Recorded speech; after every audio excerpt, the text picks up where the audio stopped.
I like to spend time on this because if there's one thing I want each of you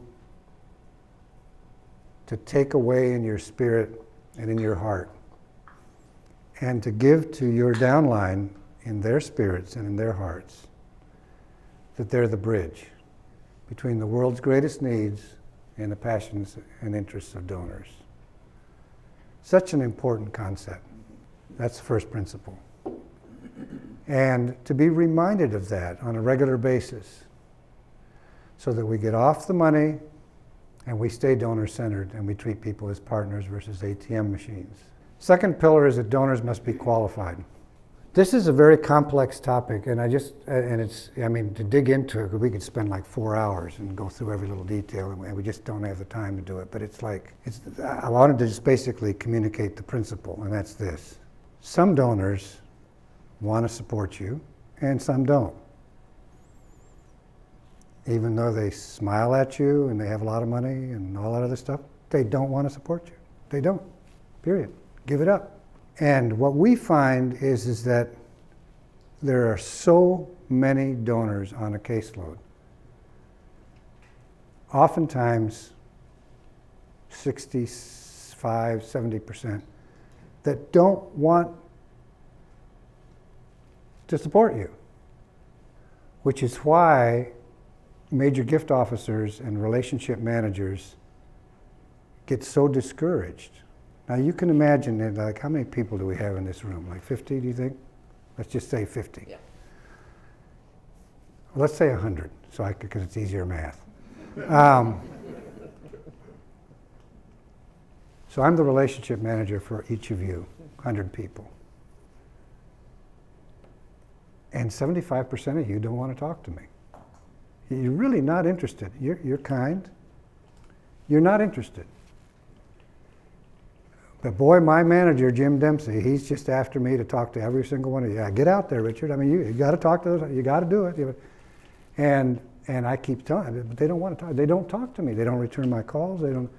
I mean, what are you? I mean, I get discouraged, and probably I'm going to leave. Which is why these frontline fundraisers last a year and a half, on average. So that's why we need to qualify them.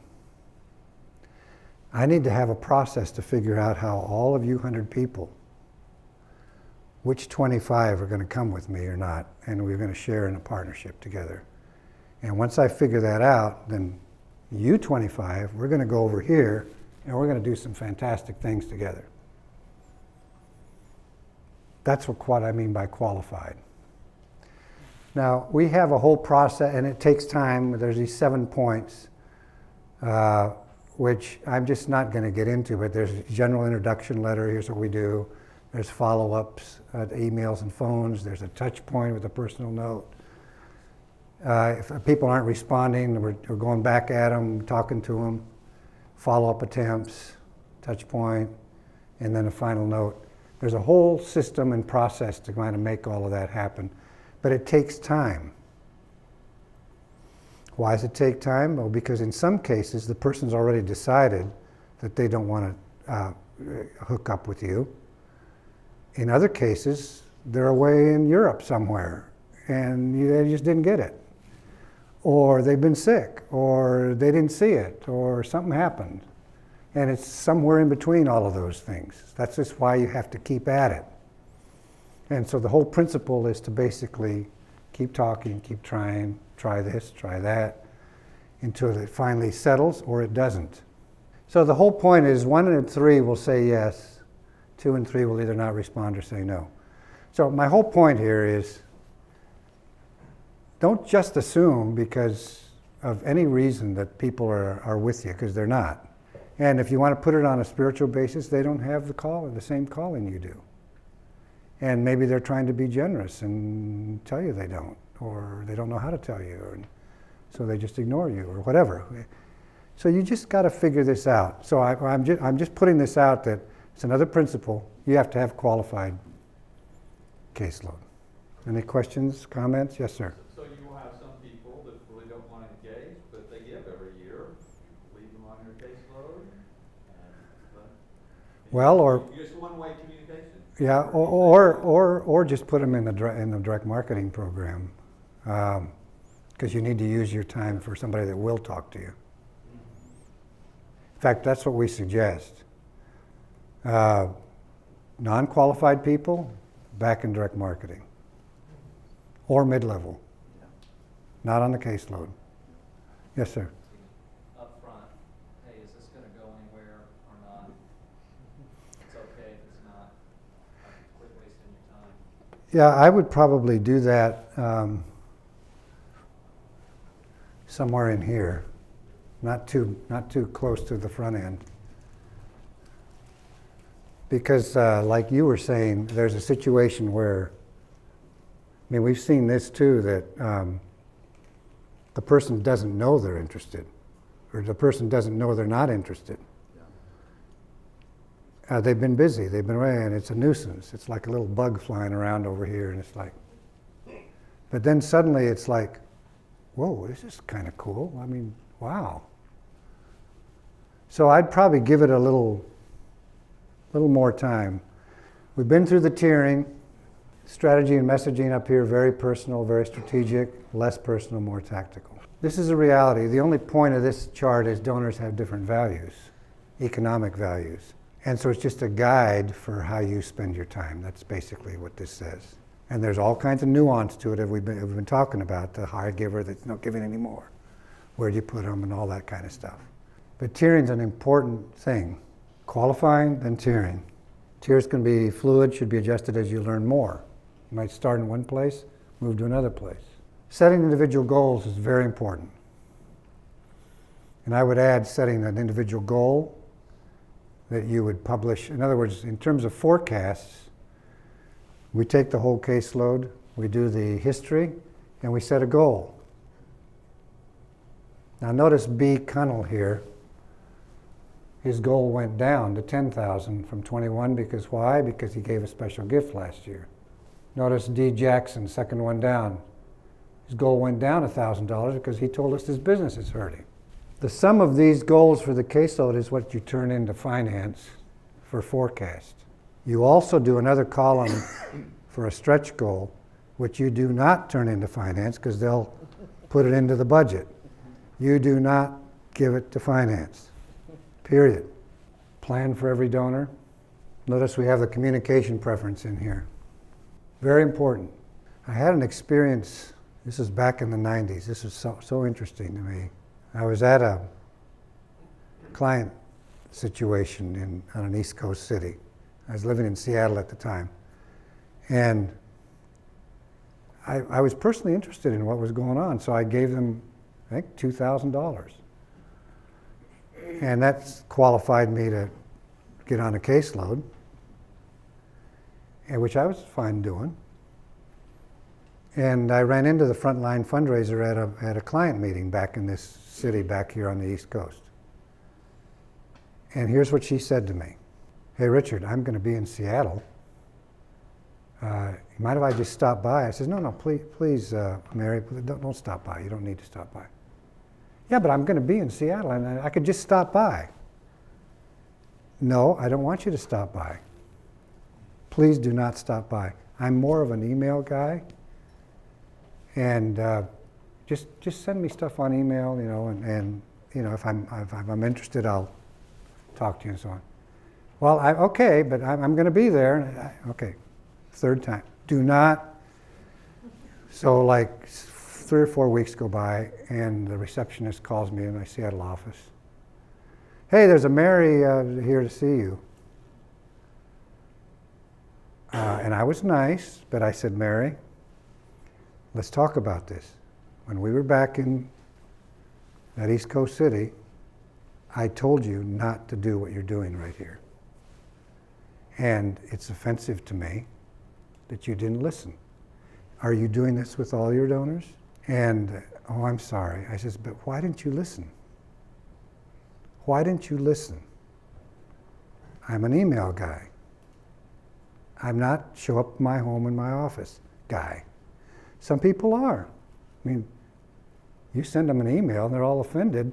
They want you to stop by and have a cup of coffee and some cookies and talk about stuff, or go to the office and talk about business or whatever, and what the latest trends that are in, in the internet or whatever.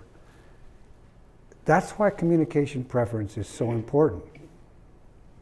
Turns out that the relationship there deteriorated over time and I stopped giving. So they lost a donor. And then like 2 or 3 years after that, we actually resigned from the client. So not because of that, but it was just like as we went. But this is so critical. We have a client one donor who's very, very wealthy, only talks to the major gift person by text. Text. Not phone, not email, not personal, text. And the manager will often will learn that this guy is texting like at 2 a.m. He's very wealthy, very successful. Everyone, I want to know what the answer to this question. Did you tell me? Be sure and get back to me. And there it goes, back and forth. And he gives $100,000. Okay, I'm going to send you $100,000. And it shows up electronically in the client's bank account. Text, preference, pay attention. So interest and passions, communication preference. Very important to have a plan. Now this thing that I've written up here is sort of like to kind of give you an idea, and we have just one event per month, right? Here's the thing. If the cadence of the relationship is such that it wants to kind of be more frequent, like some topic has come up and you're going to talk weekly, then just do it. Don't be. I had a conversation with somebody who was like, well, I shouldn't be talking to him more than once a month, should I? Well, I said, what if you have to? Because there's something interesting to talk about that they're really interested in. Why wouldn't you talk every day?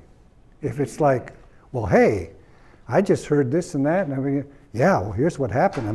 Let me just send you something from and you're going back and forth, back and forth, back and forth, and by the time you're done, you've got like 6 or 8 messages in a matter of 3 days. What's wrong with that? That's a normal relationship.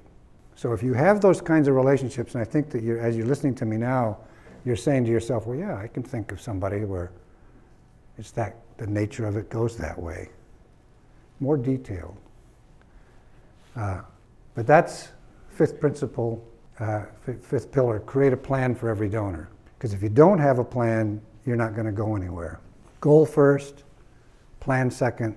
Plan services the donor in their area of passion and interest in a manner that honors their communication preference. Those 2 things. Questions, comments? How do you assess a dollar amount in some relationships, or you might have information? The rule I follow is it's purely, sometimes it's just subjective here, right? Well, we gave us 12,000 last year, and the year before gave us 10, and so we bumped up by 2, so I'm just going to add 3. You just subjective. I've had a number of situations. We have one that is an oil fracker donor out of Texas was giving this client of ours $400,000 cash a year. And so we saw that on the caseload, and basically you'd see the history, 400, 400, 400, 400, because it was a long-term donor. Well, that's a clue right there. Consistent, long period of time, 2 or 3 years, and high capacity. So I said, okay, what's he interested in? Well, he's interested in this. Well, how much does it cost to operate that, all costs in, including overhead, per year? $3 million. I says, why don't you ask him for 3 years worth? $9 million. Oh, $9 million? I said, well, yeah, just ask him. Would he be able to commit, for 3 years, $3 million a year? The caseload manager, called me up almost like with a heart attack the next week. He gave the $9 million. And we've had that situation with another organization out in Seattle, $2,500 giver, I mean a $2,000 giver, $250,000. So that's the whole business of transformational gifts, where you're pondering those kinds of questions. They're the exception, but I guarantee you, if I was able to sit with each of you and look at your caseloads and then talk them through, we'd probably find one or two people on those caseloads that if we came up with the right donor offer, we would secure a transformational gift from those donors. And by the way, the fear of doing something extraordinary is always a failure, right? Well, what if they say no? Well, so what? So here's what the no sounds like to the $9 million person. So Bill, what about $9 million? I mean, $3 million a year. No. Well, is there some other thing that you could do? I know you love this program. I'll do $1 million a year. Now, that's a pretty nice no. But we're afraid to do that. And I keep saying, you just talk to them, because why? I mean, your partners, and they have a call, they have a drawing to this whole situation that they love, and you're trying to present an opportunity that is real, and you're saying, hey, how about considering this? And they come up with a different number. That's cool. That's exactly what you wanted to do anyways, is just to reach an agreement that was mutually acceptable. Different type of touch points. So when you talk about the plan, there's various touch points. We call them YMADs. YMADs. You made a difference. You could be talking about a problem.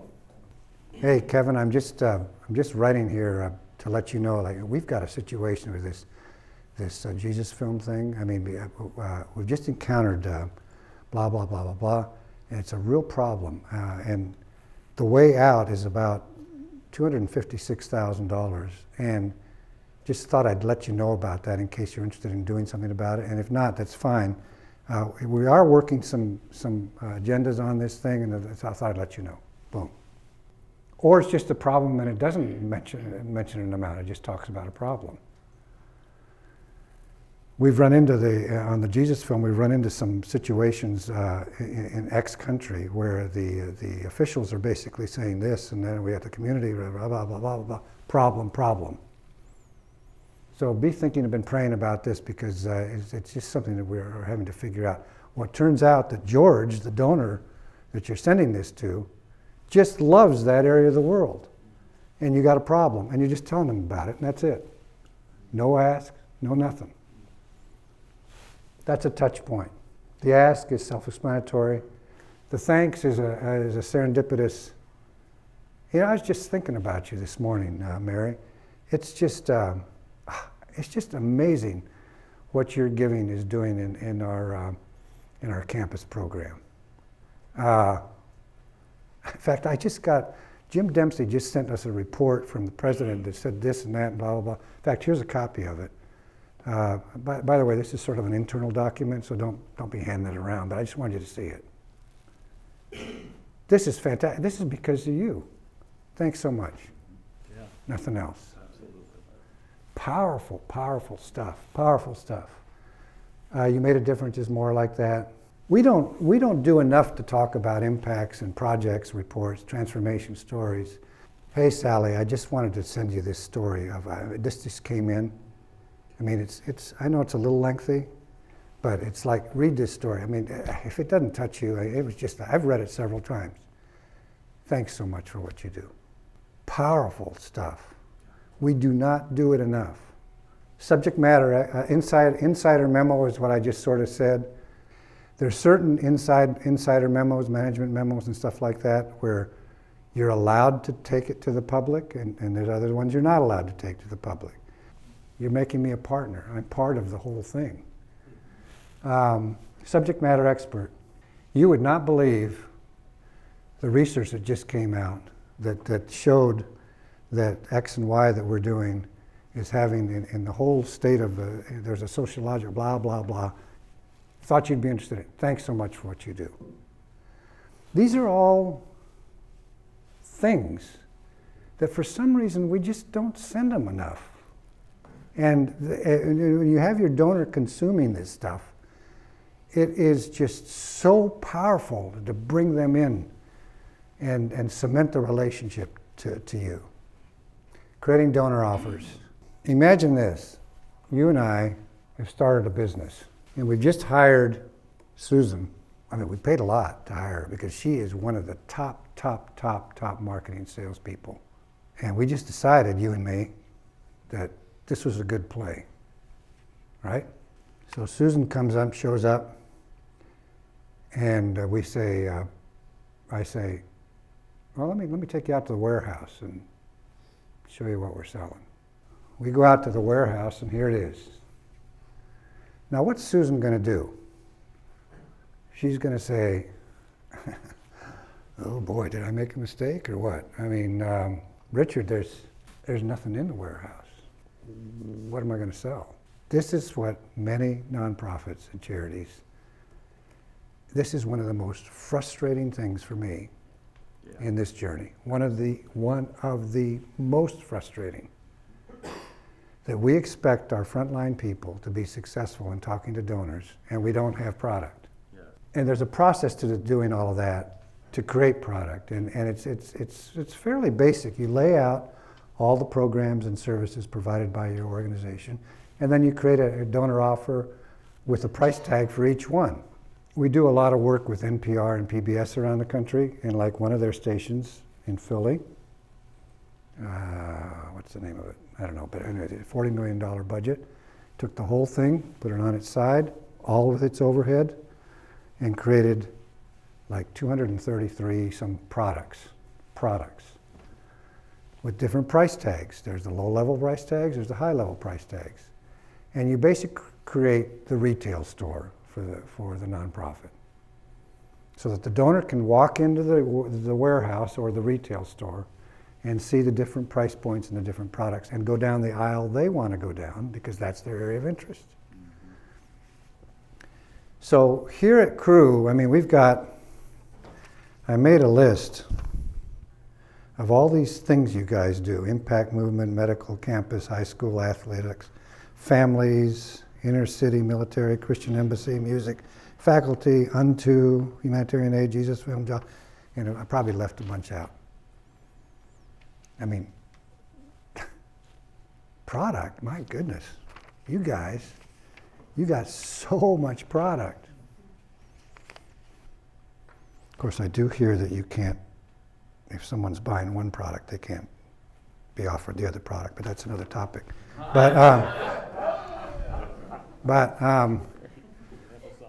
We should talk about that. But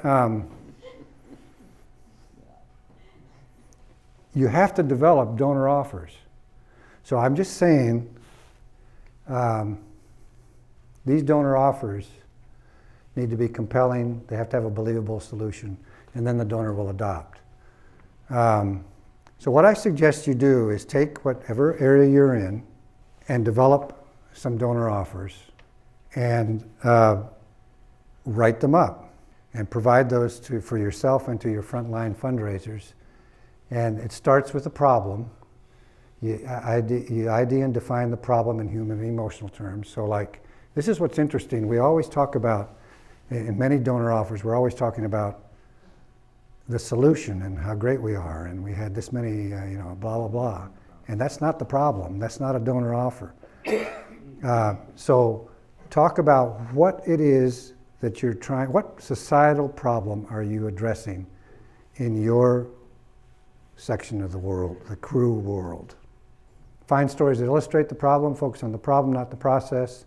Donors want to solve problems. I could spend a whole nother lifetime just doing this for organizations, creating product, creating donor offers, because we don't have enough of them. Now it does include facts and figures, stuff like, here's the problem, here's the facts and the figures, here's the budget to deal with it, here's the financial impact or the impact, blah, blah, all that stuff. But here's the big point. It's the emotional impact of your offer that compels the donor to give. So what I'm saying is, if you could get into a process where you identify the problem or the problems, you come up with what's the solutions that you're proposing. What's the cost of that? Include overhead. Support it with personal stories. Create and put it in human and emotional terms. Those are two words that I just love. Human and emotional. Let me just tell you something.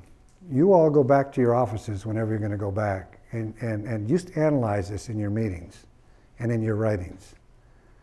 How much human and how much emotion is there in those meetings or in those writings? And you will find there's very little.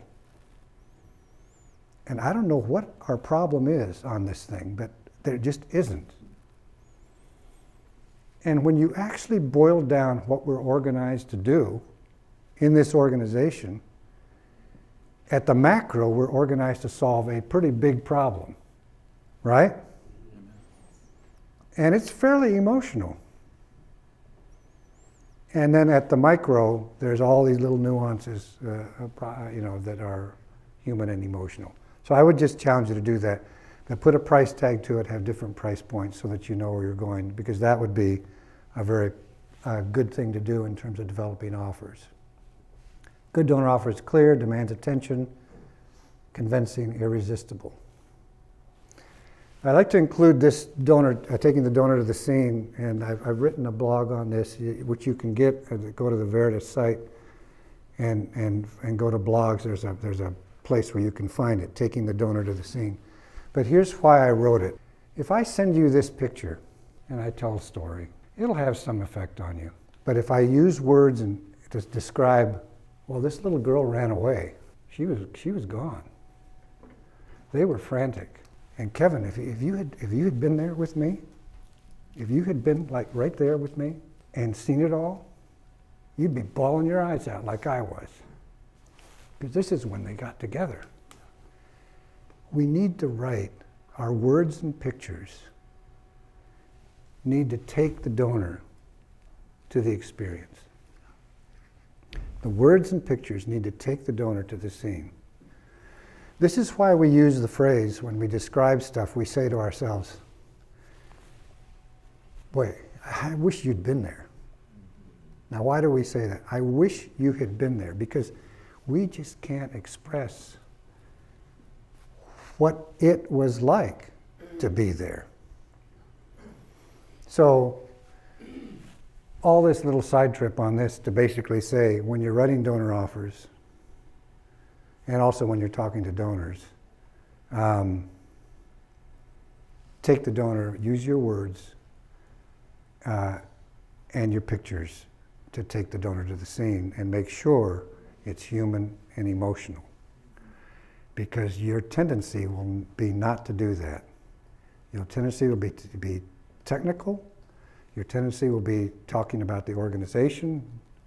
Your tendency will be talking about the solution too much, and not to share the pain, the negative part of the journey, the consequences of not solving the problem, and all of that stuff. It happens all the time, and we just tend to go that direction. I've been in enough situations in enough countries around the world where I've just trained myself to let myself into the problem and be broken by it, and be broken because it gets to you, because you've internalized it. That's what you need to do.